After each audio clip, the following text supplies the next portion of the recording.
अस्सलाम वालेकुम, मैं हूं मरियम नवाज और आज तारीख है 30 नवंबर 2024। अब से कुछ देर में सीनियर सहाफ़ी मतीउल्लाह जान को, या मुमकिन है कि जिस वक्त आप ये वीडियो देख रहे हो उस वक्त उनको खसूसी अदालत में पेश किया जाएगा, जहां पर उनकी जमानत से मुतालिक उनके वकला आर्ग्यू करेंगे। लेकिन इन तमाम तर तफसीलात के साथ पिछले एक दो हफ्ते में जो कुछ हुआ, सुप्रीम कोर्ट का किरदार भी अहम है। सुप्रीम कोर्ट ऑफ पाकिस्तान क्या कर रही है, सुप्रीम कोर्ट कैसे जो मुल्क में जारी फिसायत का निज़ाम है उस पर अपना कोई जो एक पोजीशन है वो लेना नहीं चाहती, बल्कि अब तक जो सुप्रीम कोर्ट के पिछले फैसले थे उनको भी अंडू करने का एक प्रॉपर मेकनिज्म अब सुप्रीम कोर्ट में मुरतब हो गया है। सुप्रीम कोर्ट ये कर रही है। सुप्रीम कोर्ट में कायम आईनी बेंच है जिसके सामने अहम तरीन मुकदमात की समात आइंदा हफ्ते होनी है।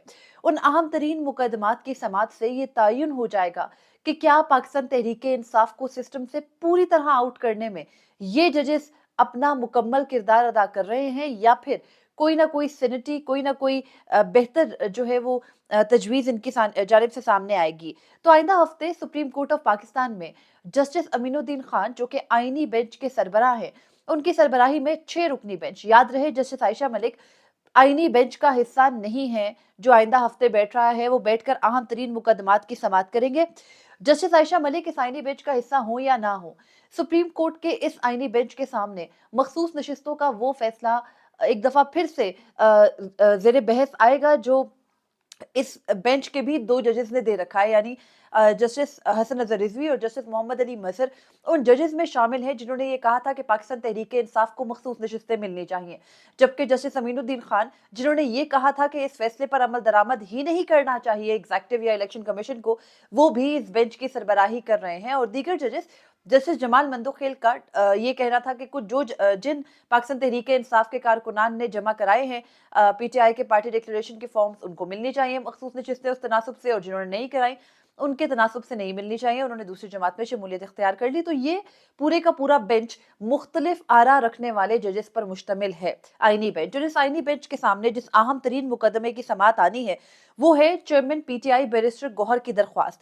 आपको याद होगा कि जब सुप्रीम कोर्ट ने 12 जुलाई को मखसूस नशिस्तों का फैसला दिया तो उसके फौरन बाद एक कानून साजी हुकूमत लेकर आई थी। बिलाल अजहर कियानी का वो बिल था मखसूस नशिस्तों से मुतालिक, और उस बिल के बाद ये हुआ था कि जो कानून है वो बदल गया, इलेक्शन एक्ट के अंदर तरमीम कर दी गई, और उस तरमीम के जरिए सेक्शन 66 इलेक्शन एक्ट के अंदर सेक्शन 104 और 104 ए को 104 ए को शामिल किया गया, और सेक्शन 66 और 104 के अंदर तरमीम की गई थी इलेक्शन एक्ट के।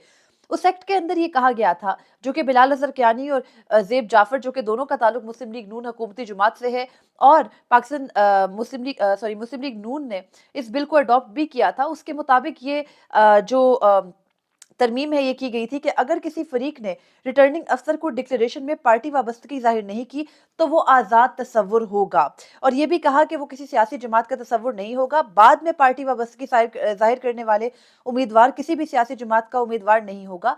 अगर वो बाद में ये कहे कि उसने सियासी जमात के उम्मीदवार के तौर पर इंतखाबात लड़े तो उसको ये डिक्लेयर नहीं किया जाएगा कि वो उस वक्त पीटीआई का था। जाहिर है, हम सबको पता है कि वो पीटीआई सेंटर्ड कानून साजी थी। उसके अंदर ये कहा गया कि किसी भी तरह से बाद में जो अपनी पार्टी वाबस्तगी जाहिर करेंगे उनको जो बिल था ये 30 जुलाई को असेंबली में लाया गया, और इसमें कहा गया कि आपको पहले जिस जमात से आप इलेक्शन लड़ेंगे आप उसी के तसव्वुर होंगे। अगर आपने आज़ाद हैसियत में इलेक्शन लड़ा है आप बाद में किसी जमात में शामिल नहीं हो सकते, और अगर तो होंगे तो फिर आप उस जमात के डिक्लेयर होंगे, मखसूस नशिस्तों के अहल नहीं होंगे। तो ये पूरे का पूरा जो कानून था ये पाकिस्तान तहरीक इंसाफ को मखसूस नशिस्तें मिली जो थी उनसे डिनाई करने के लिए लाया गया था। इस कानून को हुकूमत ने अडॉप्ट किया। अडॉप्ट करने के बाद 9 अगस्त को इस कानून साजी ने गजट ऑफ पाकिस्तान का अपने आप को हिस्सा बनाया, अप्रूव कर दिया था प्रेसिडेंट ने, और उसके बाद 9 अगस्त के फौरन बाद बैरिस्टर गौहर, जो कि चेयरमैन पीटीआई हैं, उन्होंने ये दरख्वास्त सुप्रीम कोर्ट में इस एक्ट को चैलेंज करने की दायर की थी। उनकी दरख्वास्त को अब सुप्रीम कोर्ट के आईनी बेंच के सामने समात के लिए मुकर्रर किया गया है। इस मुकदमे को जो टाइटल दिया जा रहा है कि वो ये है कि मखसूस नशिस्तों के अलॉटमेंट के तरीकेकार के तब्दीली के खिलाफ जो इलेक्शन एक्ट 2024 में तरमीम है उस पर दरख्वास्तें 4 दिसंबर को सुप्रीम कोर्ट में समात के लिए मुकर्रर हो गई हैं। यानी आज 30 नवंबर है और 3 दिन बाद यानी नेक्स्ट थर्सडे को ये मुकदमा टेकअप होगा। दरख्वास्तें पाकिस्तान तहरीक इंसाफ के chairman barrister Gohar, member Pakistan bar Ishtiaq Ahmed ने दायर की थी, और रजिस्ट्रार ऑफिस ने इन दरख्वास्तों पर एतराज़ात आयद किए थे। अदालत ने एतराज़ात के साथ ये अपीलें दरख्वास्त समात के लिए मुकर्रर की हैं, और इस मुकदमे में जस्टिस आयशा मलिक नहीं बैठ रही हैं। दीगर जजेस का मैंने आपको बताया कि उन्होंने क्या करना है। अब यहाँ पर एक बहुत ही अहम चीज़ ये है कि पाकिस्तान तहरीक-ए-इंसाफ को 12 जुलाई को मखसूस नशिस्तें मिलने का ये फैसला आता है और उसके बाद सुप्रीम कोर्ट के अपने जजेस बैठकर कहते हैं कि कोई ज़रूरत नहीं है इस फैसले पर अमल दरामद करने की। और 3 अगस्त को जस्टिस अमीनुद्दीन खान और जस्टिस नईम अख्तर अफगान का वो नोट, जिसमें उन्होंने बाकायदा मिसकंडक्ट किया और सुप्रीम कोर्ट का जो तफसीली फैसला था, जो कि बाद में 23 सितंबर को सामने आया, उस तफसीली फैसले के अंदर भी ये कहा गया था कि उन 2 जजेस ने, जिसमें जस्टिस मोहम्मद अली मजहर और जस्टिस हसन अज़हर रिजवी जो आज आईनी बेंच के का हिस्सा है, उनकी भी यही राय थी कि इन 2 जजेस ने यानी जस्टिस अमीनुद्दीन खान और जस्टिस नईम अख्तर अफगान ने दुरुस्त इकदाम नहीं किया। एक तरह से वो मिसकंडक्ट के मुर्तकिब होते और अगर ये कोई मुहज़्ज़ब मुल्क होता तो इन जजेस से जवाबदेही ज़रूर होती। लेकिन इस मुल्क का हाल ये है कि बजाय मखसूस नशिस्तों के फैसले पर अब तक अमल दरामद का सवाल किए, एक और वो दरख्वास्त जिसको उस वक्त फौरी तौर पर मुकर्रर होना चाहिए था, उसको आज फौरी तौर पर मुकर्रर करके ये जजेस अपनी सिमत का तयन हमें बताएंगे। देखना है जस्टिस मोहम्मद अली मजहर और जस्टिस हसन अज़हर रिजवी अपने जजमेंट के साथ रहते हैं या फिर वक्त और हवा का रुख देखकर वो भी तब्दीली कर लेंगे। ये इस हफ्ते में तयन हो जाएगा। और मैं अगेन कहूंगी कि अगर ये कोई मुहज़्ज़ब मुल्क होता तो मखसूस नशिस्तों के फैसले पर अमल दरामद भी हो चुका होता, ये कानून साजी किसी भी सूरत इस वक्त मसला ही ना होती। लेकिन क्योंकि हम एक मुख्तलिफ किस्म के मुल्क में रहते हैं जहाँ पर आइन कानून और जो मुल्क के अंदर आइनी बालादस्ती है, उसको किसी एक शख्स की अना के भेंट चढ़ा देना इस मुल्क का एक मामूल बन गया है। तो इस वजह से हम ये मुकदमा, इसकी अहमियत के बारे में बात कर रहे हैं। उसके अलावा सुप्रीम कोर्ट में पीआईए की निजकारी से मुतालिक भी एक दरख्वास्त समाअत के लिए मुकर्रर है। पीआईए की निजकारी का मुकदमा सुप्रीम कोर्ट में चैलेंज है। जस्टिस अमीनुद्दीन खान की सरबराही में 5 दिसंबर को इस मुकदमे की समाअत होगी। आपके सामने तब तफसीलात रखेंगे। उसके अलावा ऑडियो लीक्स केस, जिसकी समाअत पिछले हफ्ते भी हुई थी और उसके अंदर बजाय इसके कि उसको खत्म किया जाता, अटॉर्नी जनरल को कहा गया था कि आप हुकूमत से हमें पूछ के बताएं कि क्या अभी भी उनको कोई ऑडियो लीक्स की इंक्वायरी करवानी है। तो जज तो हमारे पास मौजूद है, आपको पता है।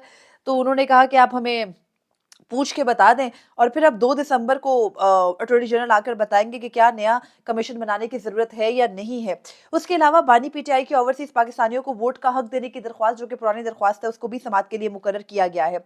एक चीज़ जो मेरा सवाल है इस तमाम तर सूरत हाल से जुड़ा, वो ये है, जो उठता भी है, कि ये जो आईनी बेंच है, जब इसका कयाम हुआ था तो इसने तय किया था कि मुकदमात को माज़ी से फिक्स किया जाएगा।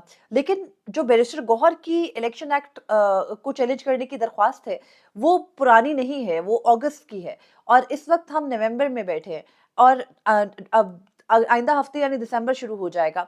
तो किस तरीकेकार से ये इलेक्शन सॉरी जो आईनी बेंच है, ये बैठकर ये मुकदमात सुन रहा है, इलेक्शन से मुतालिक दरख्वास्तों को इग्नोर करके आगे कैसे हो गया? एक और जो अहम तरीन दरख्वास्त इस बेंच के सामने मुकर्रर है और जिसको मैं अब ये समझती हूँ कि सिर्फ भाषण देकर निपटा दिया जाएगा या फिर से मुलतवी कर दिया जाएगा, वो है जबरी गुमशुदगियों का केस। हमारे साथी, हमारे सीनियर सहाफ़ी शाकिर अवान इस वक्त जबरी तौर पर गुमशुदा हैं। सहाफ़ी भी गुमशुदा हुए एक लंबा अरसा। आपको याद होगा एतजाज़ एहसन ने, जब इमरान रियाज गुमशुदा थे, पाकिस्तान तहरीक-ए-इंसाफ के 9 मई के बाद मुख्तलिफ रहनुमा को उठा लिया जाता था, पता नहीं चलता था, वापस आते थे, प्रेस कॉन्फ्रेंसेस करते थे। उन पर मबनी एक जो जबरी गुमशुदगियों से मुतालिक आईनी दरख्वास्त थी, वो सुप्रीम कोर्ट में साल 2023 में दायर की। चीफ जस्टिस काज़ी फ़ैज़ ईसा ने उस वक्त जब महारंग बलोच एक मार्च लेकर, जो कि बलोच नस्लकुशी के खिलाफ उनका मार्च था, वो इस्लामाबाद पहुंची। इस्लामाबाद में उनके साथ जो सलूक रवा रखा गया, उस वक्त सुप्रीम कोर्ट पिछले साल की सर्दियों की छुट्टियों पर गई थी और अभी भी सुप्रीम कोर्ट सर्दियों की छुट्टियों पर जाने वाली है। तो उस वक्त वो मार्च लेकर आई चीफ जस्टिस काजी फजीसा, फौरी तौर पर वापस आए। उन्होंने आकर जबरी गुमशुदगियों से मुतालिक वो मुकदमा फिक्स किया और वो खाना पूरी करके दिखाई। आमना मसूद जंजुआ, जिनकी वो आईनी दरख्वास्त जो कि जबरी गुमशुदगियों से मुतालिक है, साल 2010 या साल 2007 से आई गेस, तो वो पेंडिंग है सुप्रीम कोर्ट में और आज इन मुकदमात को सुप्रीम कोर्ट में पड़े पड़े भी 20 साल होने को हैं और सुप्रीम कोर्ट दोबारा इस मुकदमे को उस आईनी बेंच के सामने भी मुकर्रर करके देखेगी कि क्या करना है। सुप्रीम कोर्ट ने जब जनवरी में इस मुकदमे को सुना था तो अटॉर्नी जनरल से जबरी गुमशुदगियों से मुतालिक रिपोर्ट मांगी गई थी और जो लापता अफराद कमीशन है उससे भी, और वो रिपोर्ट सुप्रीम कोर्ट में 20 जनवरी को पेश भी हो गई थी, जमा करा दी गई थी। लेकिन सुप्रीम कोर्ट ने तब से अब तक, यानी जनवरी के दूसरे हफ्ते से अब तक इस मुकदमे को नहीं सुना। इस साल के ये 10 माह भी ऐसे गुजर गए और मुझे यकीन है कि ये मुकदमा एक मर्तबा फिर मुलतवी होगा और इसका कोई सिरा नहीं निकलेगा, क्योंकि आईनी बेंच अपने कयाम की हर एक पर्पस को सर्व करेगा। उसके अलावा जो इस वक्त मुल्क में नाम नहाद चीफ जस्टिस हैं, chief justice of Pakistan justice Yahya Khan Afridi, उन्होंने भी आइंदा हफ्ते जुडिशल कमीशन का इजलास बुलाया है और जुडिशल कमीशन के इजलास के अंदर ये तय होगा कि जो 6 दिसंबर को कि जो जस्टिस शाहिद बिलाल हैं उनको बेंच के अंदर, आईनी बेंच के अंदर शामिल किया जाए। Justice Shahid Bilal Hassan chief justice Yahya Afridi के साथ काफी दिनों से बेंच का हिस्सा हैं और बेशक एक कॉम्पिटेंट जज हैं।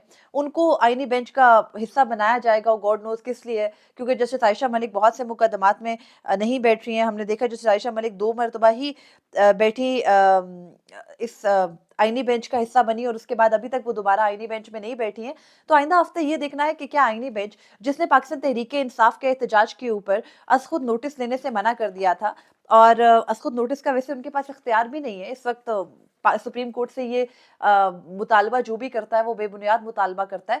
लेकिन अब ये देखना है कि ये आईनी बेंच क्या पाकिस्तान तहरीक-ए-इंसाफ की रिजर्व सीट से मुतालिक वो कानून साजी जो उनके सामने चैलेंज है, उसके ऊपर मोहर सख्त करके हुकूमत को एक और वजह फराहम करेगा कि पीटीआई से मखसूस नशिस्तें लेकर नामुकम्मल पार्लियामेंट को हुकूमत की झोली में वो मखसूस नशिस्तें माले गनीमत की तरह डाल के मुकम्मल कर दे, या फिर कोई और तरीक़ेकार निकाला जाएगा और बेंच के अंदर शामिल वो जजेस जिन्होंने मेजॉरिटी जजेस के साथ पाकिस्तान तहरीक-ए-इंसाफ को इन मखसूस नशिस्तों का अहल करार दिया, वो अपने कोई पॉइंट ऑफ व्यू को चेंज करेंगे। सुप्रीम कोर्ट वैसे तो अब उसके बारे में बात करना कुछ इतना अहमियत का हामिल नहीं रखता, क्योंकि एक मातहत अदालत से भी कम इख्तियारात उसके पास रह गए। लेकिन अब ये देखना है कि क्या सुप्रीम कोर्ट अपनी सिमत को यही रखती है, मुल्क के अंदर निज़ाम अदल इसी तरह से कदगनों के साथ चलेगा, इस तरह से अवाम के अंदर मायूसी फैलाए रखेगा, या कुछ बेहतरी आने की भी उम्मीद है। आइंदा आने वाले दिनों में हम देखेंगे। सुप्रीम कोर्ट ने अहम तरीन मुकदमात को समाअत के लिए मुकर्रर किया है। क्योंकि हम सुप्रीम कोर्ट के बारे में बहुत ज़्यादा बात नहीं कर रहे होते हैं, तो मैं समझती हूँ कि ये नागुज़ीर है कि हम इसके ऊपर बात करें। और मुझे एक और मुकदमा याद आ गया जो कि मतीउल्लाह जान, जिनको अब से कुछ देर में पेश किया जाना है एटीसी में, वहाँ जो होगा वो भी आपके साथ शेयर करूँगी।